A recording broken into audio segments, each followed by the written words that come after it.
Bueno, nosotros tenemos la visita de Yatsel Román, quien es abogado y nos va a ayudar a entender un poco qué es esto del impeachment o juicio político.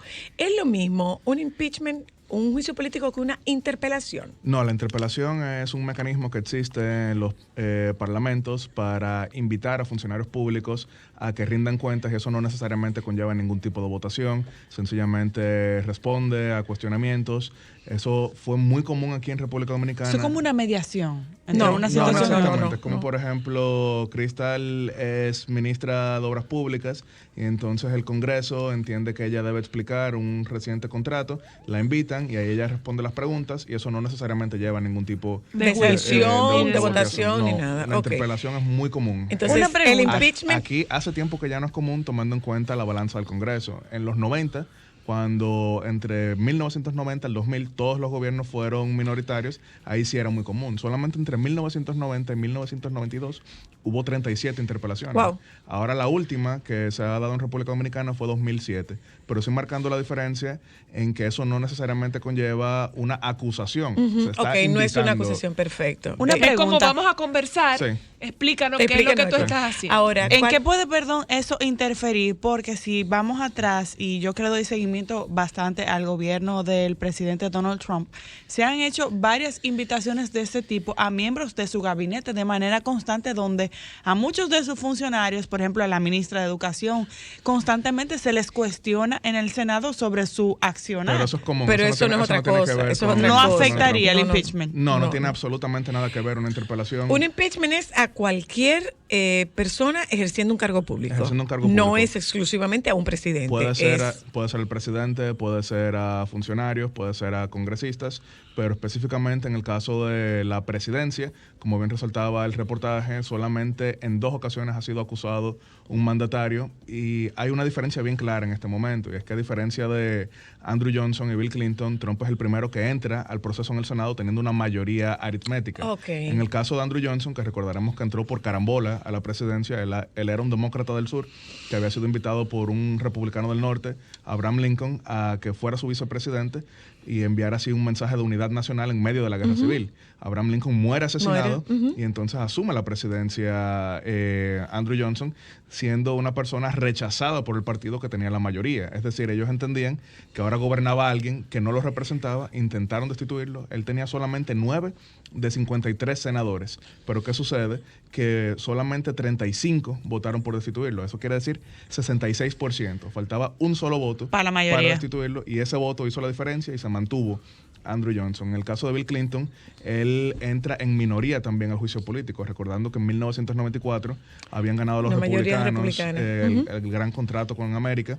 En el 98 entonces la Cámara de Representantes lo acusa, él entra con 45 contra 55 senadores, pero hubo 10 republicanos que votaron por absolverlo, también tomando en cuenta lo que era la popularidad de Bill Clinton por la situación económica de ese momento. Bill Clinton marcaba 75% de apoyo popular en 1999, entonces muchos de los senadores republicanos que representaban estados de mayoría demócrata entendían que si votaban por destituir al mandatario, muy Afectaría. probablemente ellos podían perder. Claro. Trump, a diferencia por de un estos tema de popularidad del mandatario. por un tema de popularidad en sus estados. Trump entra, a diferencia de estos dos, con mayoría en el Senado, 53 de 100. Estados Unidos tiene 50 estados, eso quiere decir que hay 2 senadores por cada uno, eso es 100. Marcando la diferencia. Son porque- mayoría más 2. Sí. ¿Cuál es la... Marcando cuál la es- diferencia porque, por ejemplo, en el 1868 eran 53 senadores porque había menos estados. ok, ¿cuál es la razón de este juicio político al presidente Trump? Sí, bueno, esto viene por acusaciones de abuso de poder. Recordaremos que... Por el tema Rusia. No, el tema de Ucrania. El tema de Ucrania, Rusia ajá. fue otra... El tema ruso fue el tema de elecciones. Sí, tema de elecciones, pero eso nunca llevó a discusión en torno a destitución.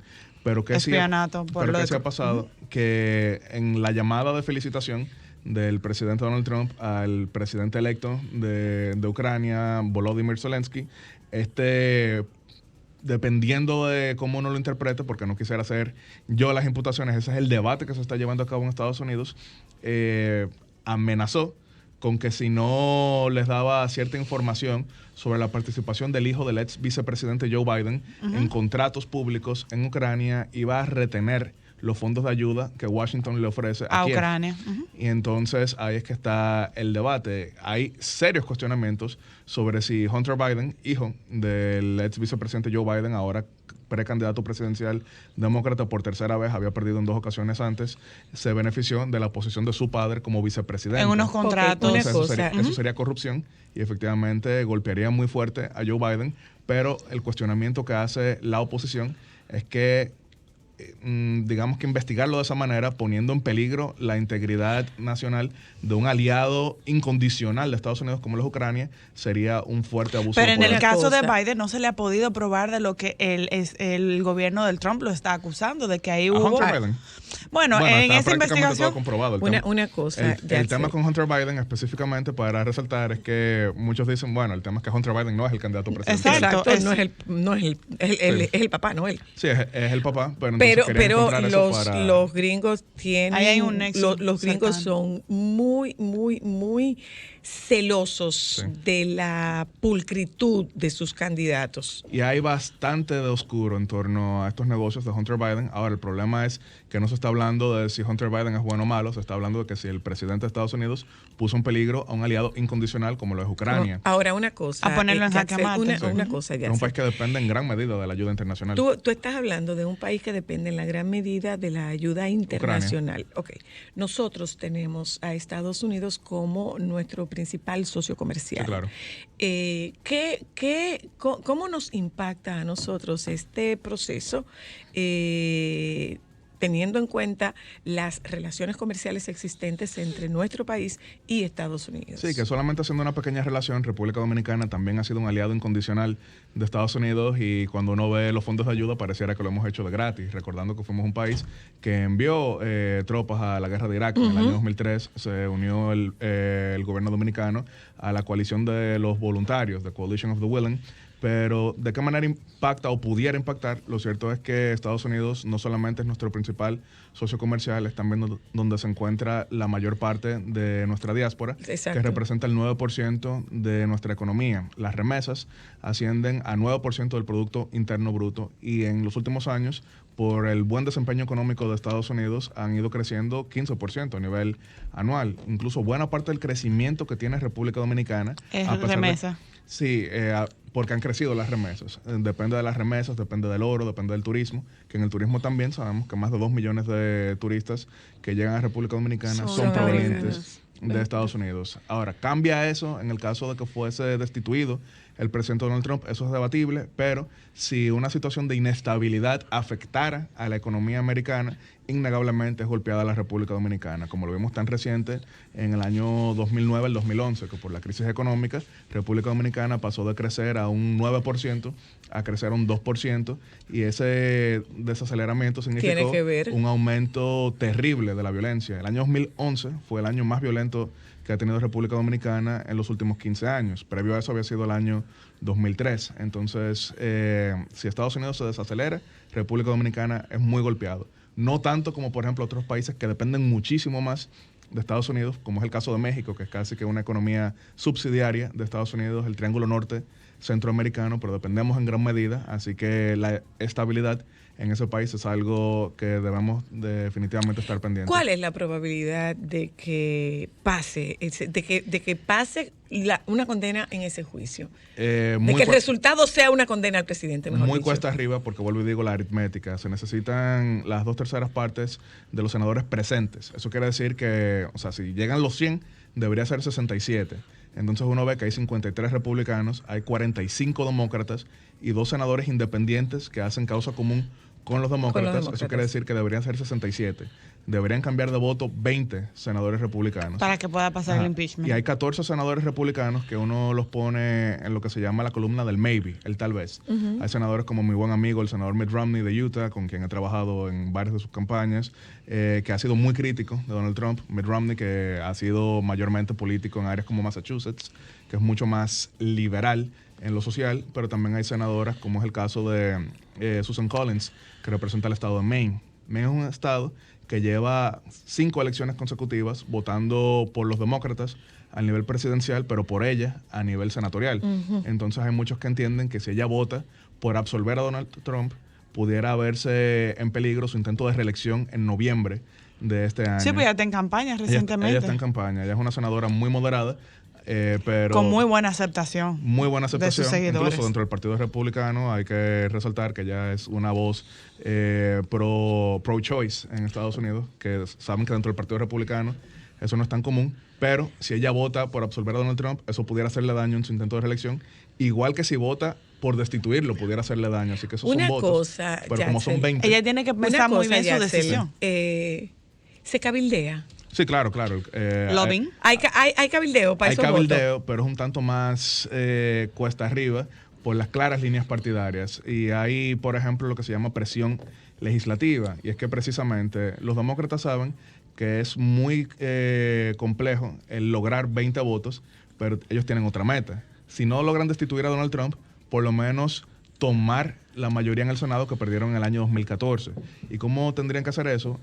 Eliminando 4 figuras republicanas que estén en el Senado. Con eso lograrían 51 votos y entonces presionando a senadoras como Susan Collins, poniéndola a votar varias veces sobre estos temas, pudiera ser parte de una estrategia ganadora para ellos. Baja raya los partidos allá. Sí, de sí. eso es lo que hay que hacer sí. o ellos. No, Deme un porque momentito, por favor. Deme un momentito. Buenas tardes. Aló. Sí, buenas tardes. Adelante. ¿Cómo estás? Es interesante el tema, me tiene... Bueno, quería gracias. hacerle una pregunta al caballero.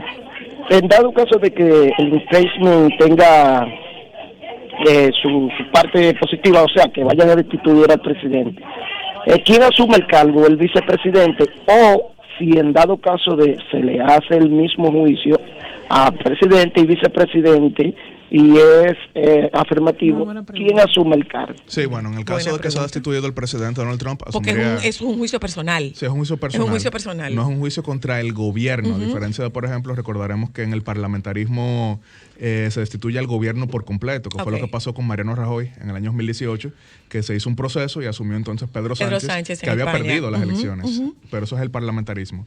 Si se destituye a Donald Trump, asume el vicepresidente Mike Pence, y si fuese destituido el vicepresidente Mike Pence... La Suprema Corte. No, asume presidente de la Cámara de Representantes, que es House of the Representatives. Nancy Pelosi. Porque algunos preguntarán, ¿y por qué la Cámara Baja antes que la Cámara Alta? ¿Por qué no asumiría presidente del Senado? El vicepresidente es el presidente del Senado. Entonces asumiría Nancy Pelosi. Okay. En el caso de que caiga Nancy Pelosi, entonces asumiría...